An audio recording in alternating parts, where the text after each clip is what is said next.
Hi everybody, welcome back to my channel and to a brand new video. So in today's video, we're going to be talking all about the 4-month sleep regression. Theo here is now 4.5 months and we've just gone through his sleep regression. Yes, it was pretty tough and pretty hard. So during his 4-month sleep regression, he was pretty much waking up, I'd say every 2 hours in the night. So oh yes, bless you. So stay tuned if you want to hear some tips and tricks that we used to help us get through this and help him sleep better at night. So the first thing I would say is just to keep their routine as normal as possible.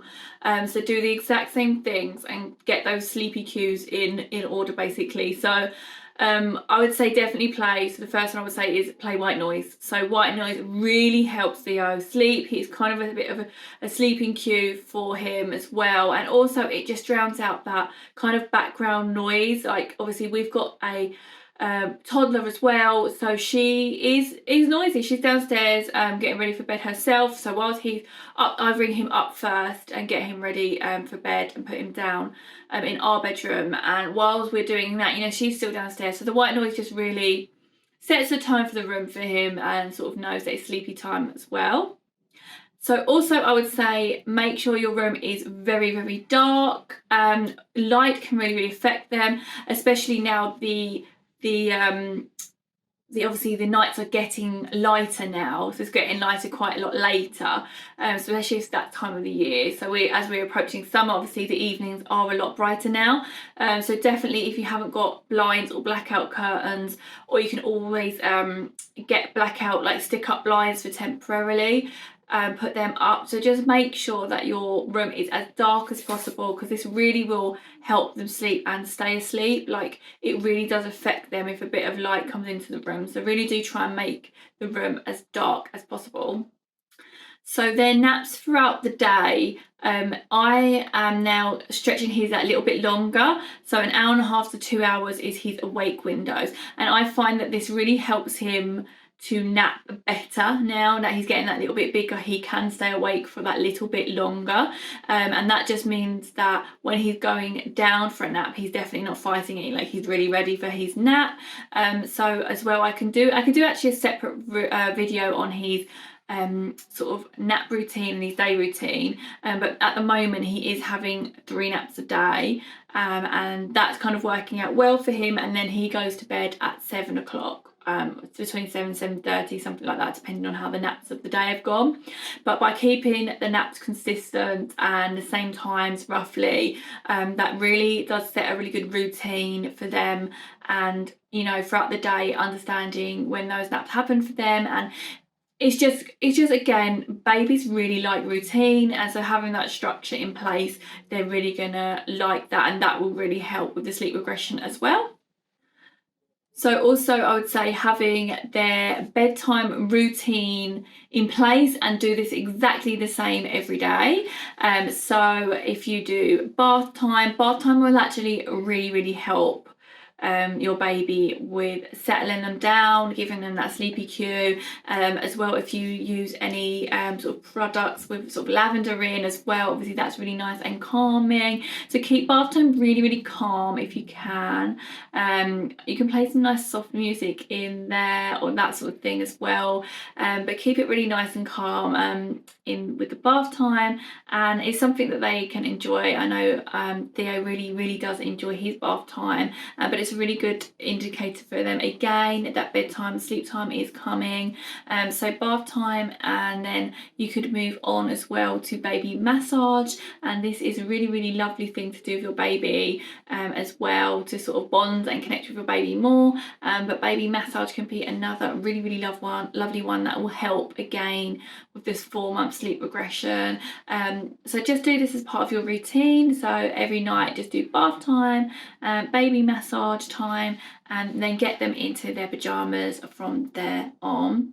And then after you've got them into their pajamas, you can read a nice book together. Obviously those touch and feel ones are really nice.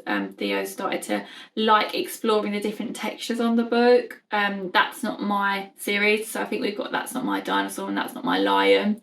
So that series of books is really nice for their age group. Really simple, colourful, So he's quite enjoyed doing those so far.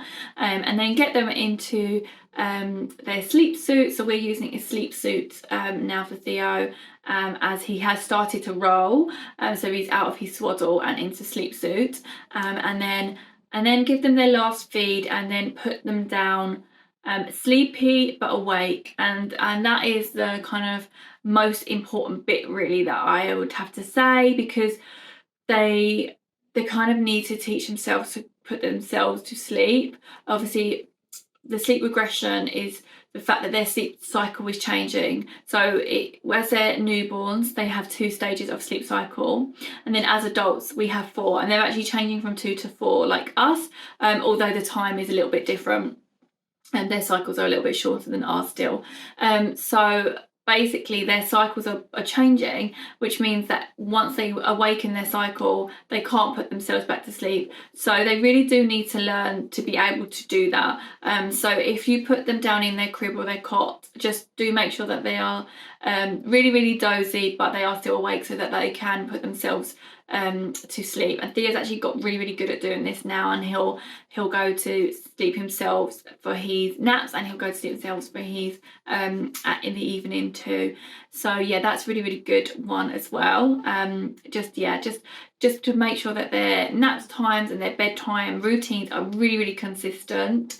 Another one I would say too as well is when they do wake up in the night, don't and they make a little bit of noise, don't instantly grab them or pick them up, because sometimes as well this is their I guess they're sort of fidgeting, or they're between cycles, but they will put themselves back to sleep. So I mean just leave it like 30 seconds or something, just to see what they do. Obviously you're going to know if they get louder or more fidgety, when to pick them up. But sometimes they're just sort of settling back down, settling back into their sleep, so you don't need to pick them up straight away. So that's something I would suggest as well. Just give it a few seconds, see what they're doing, and they might settle themselves back down as well. So yeah, that's a good tip, just to wait and hold off for a little bit.